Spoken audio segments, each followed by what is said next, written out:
Somewhere in the universe, at this very moment, a black hole is firing a stream of pure energy into space.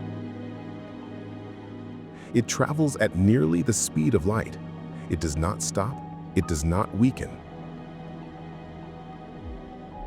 It crosses entire galaxies for millions of years. They are called relativistic jets. And there is nothing in the known universe that compares to them. To understand this, you need to imagine a supermassive black hole. Not a small one.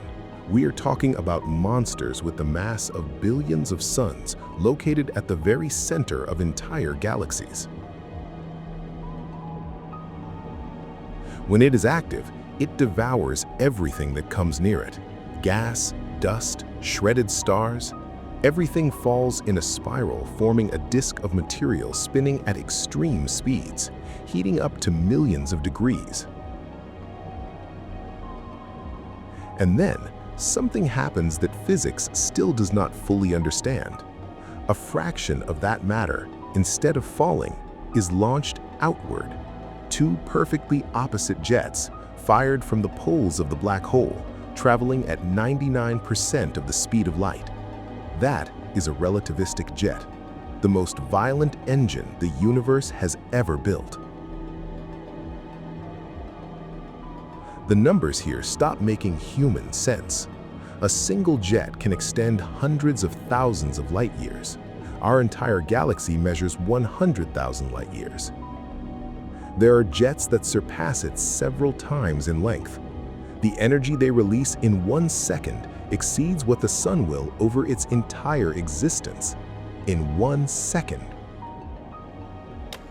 The most documented jet belongs to galaxy M87, 55 million light years away. The same black hole photographed for the first time in history in 2019. Its jet extends more than 5,000 light years and can be observed from Earth. 5,000 light years of pure energy fired in a straight line into the void. The most accepted theory involves magnetic fields. The rotating accretion disk generates fields of brutal intensity. Those fields trap charged particles and launch them toward the poles like electromagnetic rails on a cosmic scale. There's also the Blandford-Znayak process, where the rotational energy of the black hole itself is transferred directly to the jet. The black hole literally uses its own spin as fuel. For a jet to be born, 3 things are needed: a fast-spinning supermassive black hole, an active accretion disk with infalling material, and organized magnetic fields of an intensity that does not exist anywhere else in the universe. When those 3 elements coincide, the cosmos ignites one of its most terrifying engines. When a relativistic jet points directly at Earth, what we detect is called a gamma-ray burst. In fractions of a second, they release more energy than the sun will in 10 billion years. Scientists believe it has already happened to us. 450 million years ago, the Ordovician extinction wiped out 85% of all marine species. The cause is still debated, but one serious hypothesis points to a gamma-ray burst from a nearby star that partially destroyed the ozone layer, exposing life to lethal levels of radiation. For one to be devastating, it would need to originate within 6,000 light years of Earth, be perfectly aligned with our planet, and last long enough to damage the atmosphere. Unlikely, but not impossible. Now let us imagine the unthinkable, a relativistic jet aimed directly at Earth. Not a distant burst, the full stream, direct, sustained. When would we realize? The answer is uncomfortable. Probably never, at least not in time. A jet travels at 99% of the speed of light. Any warning signal we could detect, such as the radiation that precedes it, would arrive only seconds or minutes before the jet itself. There would be no reaction time, no protocol, nothing to do. The first symptom would be invisible. Gamma radiation would strike the upper atmosphere in silence. No visible flash, no sound, no perceptible signal for someone standing on the surface. In the first seconds, the ozone layer would begin to be destroyed, not gradually, all at once. The ultraviolet radiation from the sun, which the atmosphere normally filters, would start reaching the surface unobstructed.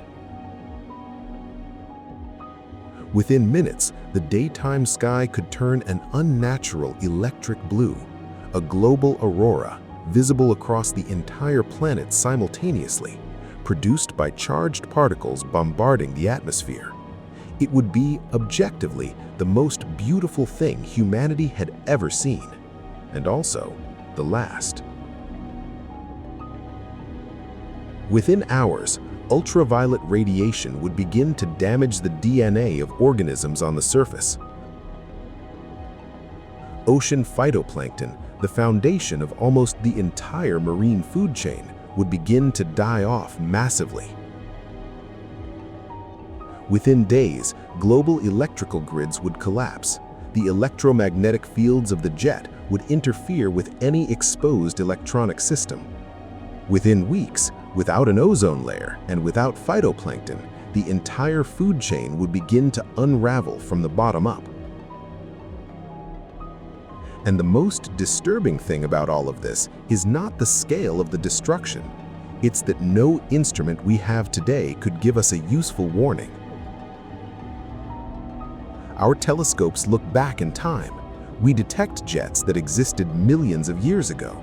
If one were pointing at us right now, at this very moment, we probably wouldn't know until it was already too late for that information to mean anything. The universe has no intention. It doesn't point towards any particular place.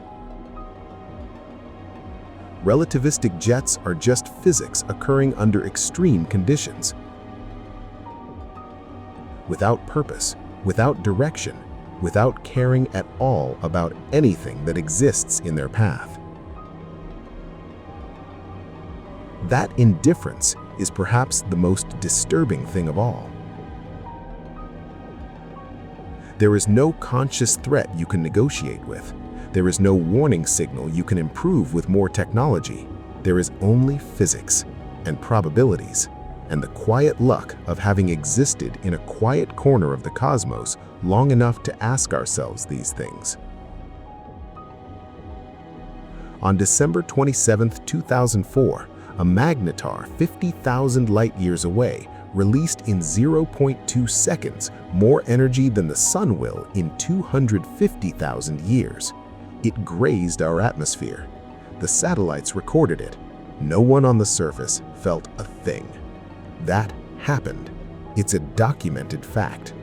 And the only reason we're here talking about it is distance. Nothing else. Just distance. That should forever change the way you look at the night sky, not as a quiet ceiling full of points of light, but as what it really is,